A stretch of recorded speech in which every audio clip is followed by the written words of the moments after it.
Back now to today's election, where voters will decide on 10 possible changes to the state constitution, and Daryl will have a breakdown of those amendments a little bit later on in the show.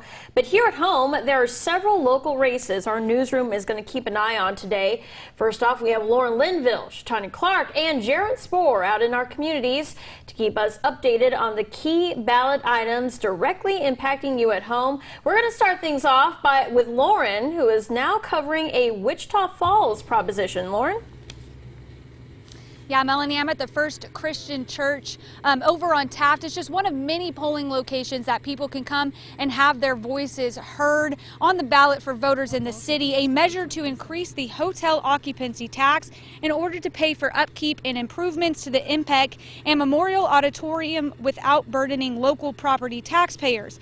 The hotel occupancy tax proposition asks voters to approve an additional 2% tax to a visitor's tax bill in a Wichita Falls hotel, motel, or bed and breakfast. The current tax is 13%, 6% for the state and 7% for the city. And now I am joined by the Wichita Falls Mayor, Stephen Santana. Thanks so much for joining us. Thank you for having me. All right, so this is also known as the tax that you don't pay. Will you kind of explain that? Well, this is a tax you don't pay because our citizens aren't going to be bearing that responsibility. It's going to be people that are transients that are coming into our town and staying in the motel rooms. That's going to be that increase, 2%.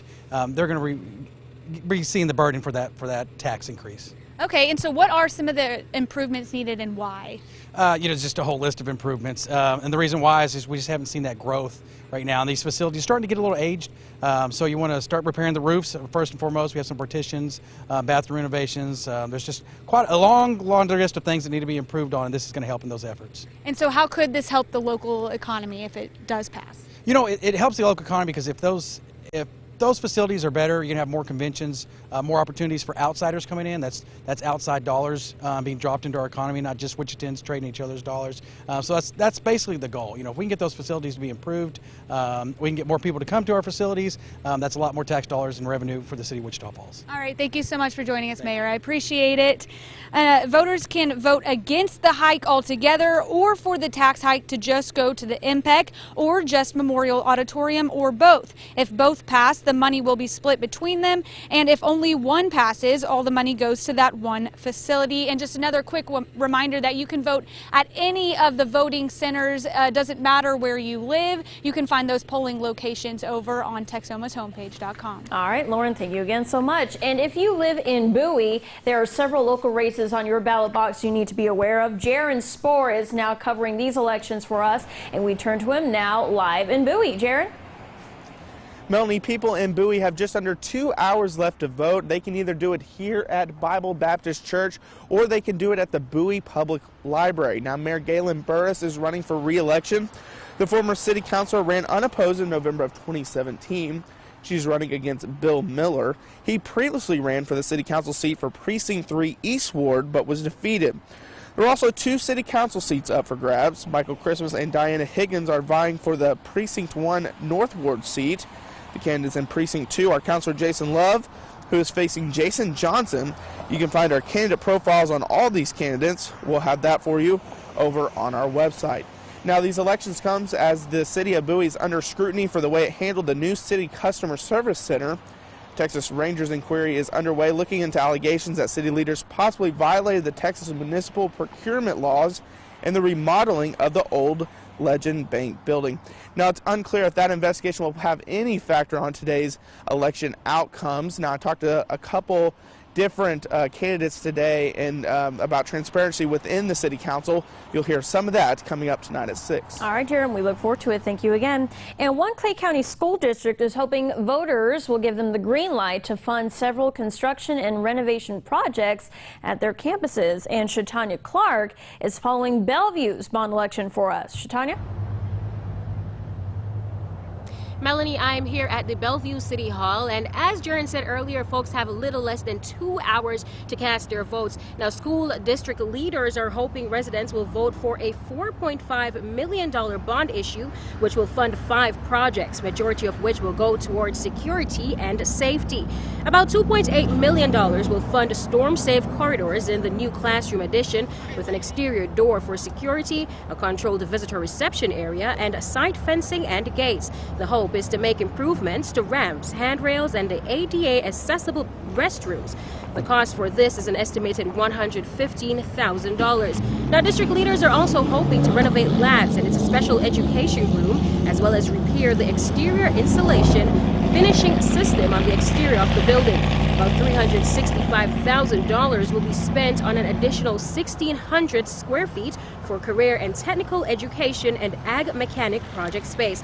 Now, if approved by voters, the improvement plan will increase the tax rate from $1.32 to $1.40, but that depends on the taxable value each year. Now, if the bond goes through, 48% of the debt service for the bonds will be supported by tax collections from Triangle Brick Company, which has made the school district a property wealthy district, requiring it to pay capture money back to the state. Now, if the bond does pass and you live in the Bellevue ISD and own a $100,000 home, this means you would pay $5 more in taxes per month. Okay, Shatanya, thank you for the breakdown right there. And Shatanya, Jaron, and Lauren will be providing updates from our local contests. Be sure to follow them on Facebook and Twitter at the accounts right there on your screen.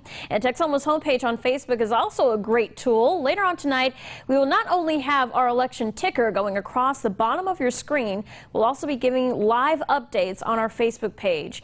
This is a good time to remind you to download the Texoma To Go app as well. You can find it at the Google Play or Apple App Store. Just search KFDX. And Election Day ballots are also featuring 10 constitutional amendments.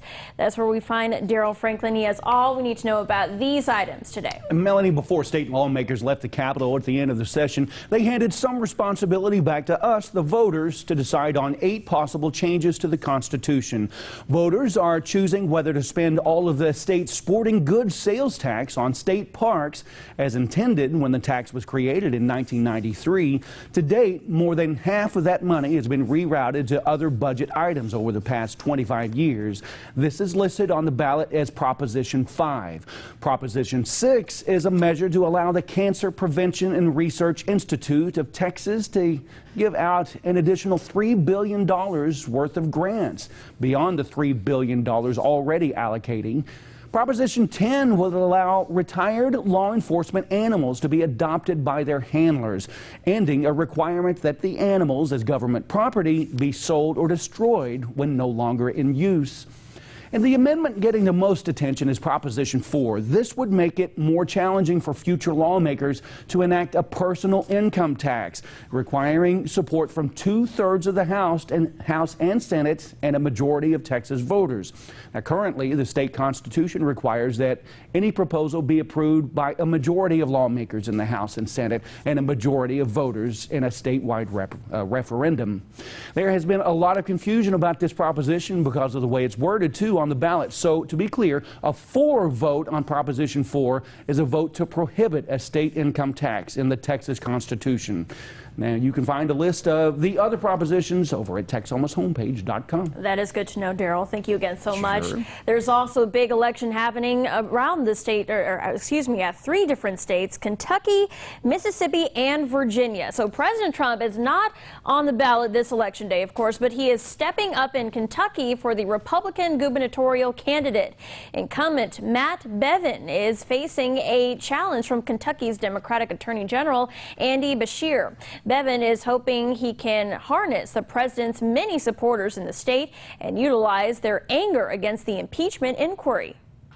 Let's send a message to Washington, to the other states, to the United States of America that Kentucky is leading the way and that we support the President of the United States.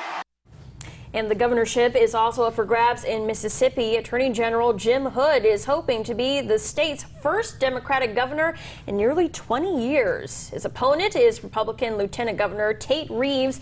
He is getting help from Vice President Mike Pence. It was freedom, not socialism, that ended slavery, won 2 world wars, and stands today as a beacon of hope for all the world.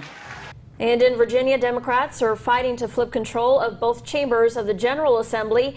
They made major gains in the state House of Delegates in 2017, but a contested recount ended in a lottery drawing that ultimately gave Republicans control.